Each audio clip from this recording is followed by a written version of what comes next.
wrote this book because for a long time it's been my mission to acknowledge and appreciate all people. And I do this in many ways. But when my mother became ill, it became much more magnified. I don't think we say, I love you enough. I don't think we say, thank you or I appreciate you. And I want to encourage others to do the same thing. And it was also a very healing process for me during the days that followed my mother's death. This book was written for just about anybody. We all have a mother, and we're all going to be taking care of someone someday, whether it's your parent, whether it's a spouse, whether it's a brother, a sister, or a neighbor. And we have ways in which we can do this. It could be the most horrific time of your life, or it could be pretty good. It could actually be pretty wonderful. And I want us to respect and to acknowledge the caregivers and to try to give them a little bit of relief.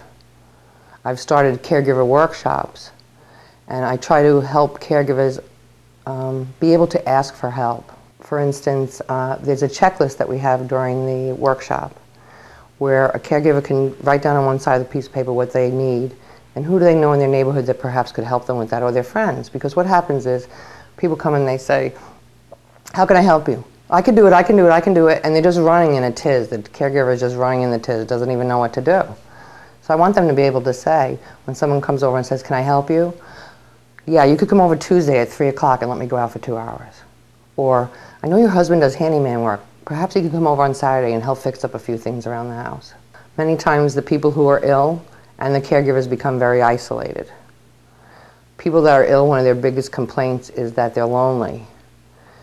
One of the biggest complaints of caregivers is I never have any time alone. Since I've been a young girl, because I'm a yacker a little bit, people always say to me, you should write a book, you should write a book. And I thought maybe someday I would, but who knows. Well, it was 5 weeks before my mother passed away, and I was staying with her at Freedom Square, and she was very ill. And when I tucked her into bed that night, she said to me, good night and God bless. And she said that to me thousands and thousands of times before, but I really thought that was going to be the last time. I didn't think my mom was going to make it through the night. I remember tucking her in and going into her living room and just praying, God, please just give her some more time. I wasn't ready. Please give her some more time. And the next morning she opened her eyes and smiled. And at that moment I decided I'm writing a book, and the title's going to be Good Night and God Bless. A friend of mine who's a personal historian interviewed my mother for the last 6 months of her life on a separate project. At the time I was not even planning on writing the book.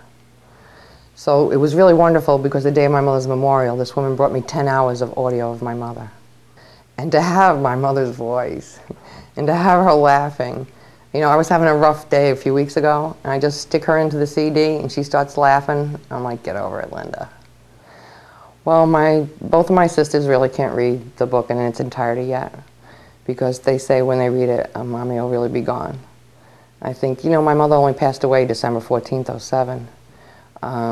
So I think sometimes my sisters pretend that Mom's still living in Florida. But there are days that I pretend Mom's living in New York. Well, I find I'm learning more every day, and I'm learning more about caretakers and caregivers because that's what I'm attracting. Well, people will say to me, my mom passed 6 years ago or whatever, and I wish I had a book like that at the time. That really would have helped me. The book really was written from my heart, and there were some days that weren't so wonderful. But we have choices in how we handle that. So more so than ever, I'm encouraging people to share your feelings, share your love, take time with one another. We're in a busy, crazy, fast-paced world, and you don't want to miss out on these wonderful things. I'll never forget that till the day I die. A wonderful thing was that when I decided to write the book is that I started from that day. I started writing from that day. But then I wanted to capture the months before that. And I'm a person that journals. Sometimes I'll journal for a while and then I don't. I always keep on top of it. I encourage anyone who's going through this experience, even if you're not going to write a book, is to journal. Because you get your feelings out. Just write. When people say to me, how do I journal? Take a piece of paper and write down 3 words that describe how you're feeling right now. You've journaled. That's it. And I was very grateful that I had those journals to go back on and to, you know, recapture things between my mom and I. I also had a great calendar because the last year of my mother's life I spent a lot of time with her, and we traveled and visited people and did whatever she wanted to do. Whatever she wanted to do, that's what we were doing. And that was not just a gift to my mother, it was a gift to me. So the other wonderful thing was in writing the book, and it was there was a lot of tears in it. But I would also find that when I was writing the book, on the days I wrote consistently, I didn't cry that much. On the days I didn't write, because she was still alive to me, I feel, when I was writing it, on the days I didn't write, then I was crying. As hard as it was to write the book and to learn all the things you have to learn about writing a book, and then to learn all the things you'll have to learn about promoting a book, it's been a journey, quite a journey. But every time I get an email or a phone call and someone tells me how much they appreciated it and how much it's helped them, it's worth it all.